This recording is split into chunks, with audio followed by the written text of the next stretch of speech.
What did Jesus Christ do in his life, in his ministry, in his death? Turn with me to Matthew chapter 27. Let's read this.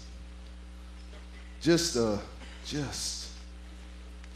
blew me away. I was up there just ministering, and I went back to the room and just began to, I don't think I even shared this.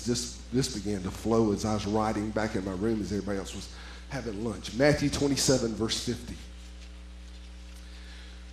Jesus is on the cross. Jesus cried out again with a loud voice, and he what?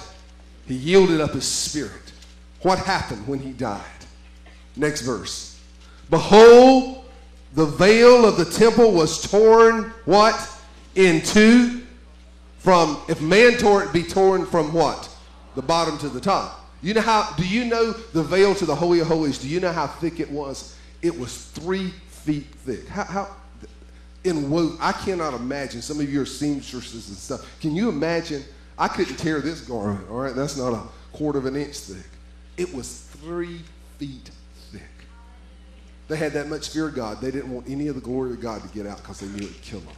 Because what? They were not holy. They were not righteous. It was 3 feet thick.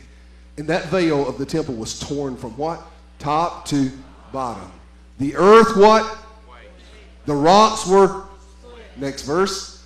The graves were, I've never heard anybody preach on this.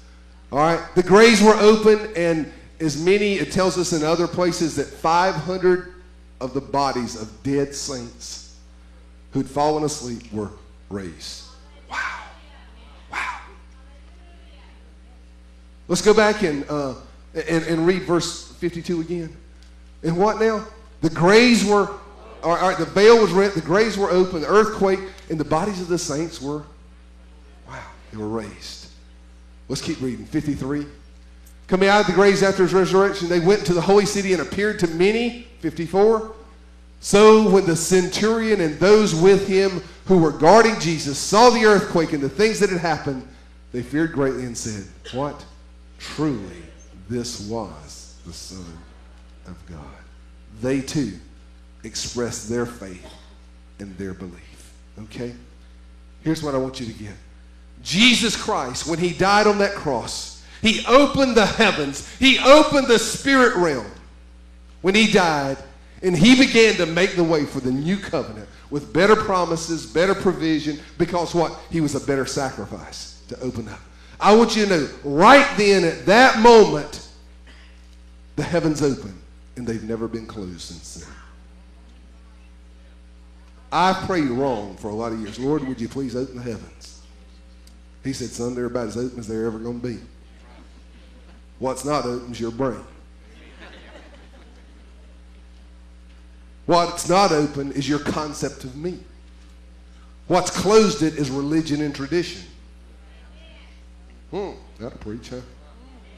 Son, the heavens are about as open as they're ever going to be. What's not open is your thinking.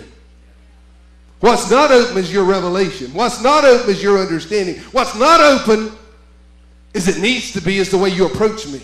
And when you open on up, when you remove that religion, you remove that traditional thinking, you remove that condemnation, you get yourself off production, you quit thinking it depends so much on what you do or you don't do, and you realize 100% of it depends on what my son, Jesus Christ, has already done.